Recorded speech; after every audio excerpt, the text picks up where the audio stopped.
अकोला शहरातल्या गीतानगर परिसरात एक धक्कादायक घटना घडली। 13 वर्षीय शाळकरी मुलीनं गळफास घेत आयुष्य संपवलंय। या विद्यार्थिनीनं हे टोकाचं पाऊल का उचललं? कुटुंबियांनी काय धक्कादायक आरोप केलेत, सगळं जाणून घेऊ। अकोल्याच्या गीतानगर परिसरात राहणारी 13 वर्षांची ही विद्यार्थिनी एका खासगी शाळेत शिकत होती। शाळा सुटल्यानंतर ती नेहमीप्रमाणे घरी परतली। कुटुंबातील सगळे घराबाहेर गेले होते। घरातील सदस्य घरी परतताच त्यांनी आवाज दिले, पण कुठलाही प्रतिसाद त्यांना मिळाला नाही। अखेर घरच्यांनी खोलीचा दरवाजा तोडला आणि समोर जे दिसलं ते धक्कादायक होतं। विद्यार्थिनीनं घराच्या दुसऱ्या मजल्यावर जात पंख्याला ओढणी बांधली आणि गळफास घेतला होता। कुटुंबियांनी तिला रुग्णालयात नेलं खरं, पण डॉक्टरांनी तिला मृत घोषित केलं। या संपूर्ण प्रकरणात जुने शहर पोलिसांनी आकस्मिक मृत्यूची नोंद केली आहे। या विद्यार्थिनीच्या वडिलांनी या सगळ्या प्रकरणामध्ये गंभीर आरोप केलेत।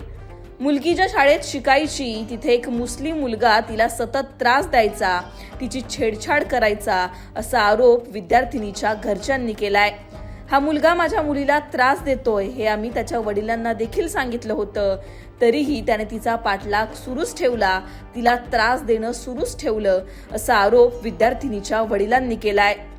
या मुलीच्या वडिलांच्या तक्रारीवरून या प्रकरणामध्ये गुन्हा दाखल केला जाईल असं पोलिसांनी सांगितलंय।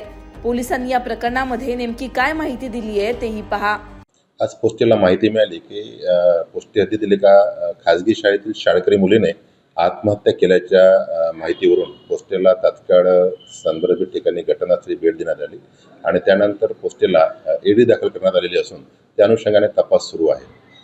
संबंधित शाळकरी मुलीने आत्महत्या का केली आणि कोणत्या कारणामुळे केलेली आहे या संबंधाने पोलीस स्टेशन जुने शहरातर्फे तपास सुरू असून पुढील कारवाई संबंधित मुलीच्या पालकांची जी काही तक्रार असेल त्या अनुषंगाने कारवाई करण्यात येत आहे। वडिलांनी मुलीच्या आत्महत्येचं कारण शाळेत एका मुस्लिम मुलाकडून सतत सुरू असलेली छेडछाड असं जरी सांगितलं असलं तरी पोलीस तपासामध्ये आता पुढे काय समोर येतं हे पाहणं महत्त्वाचं असणार आहे।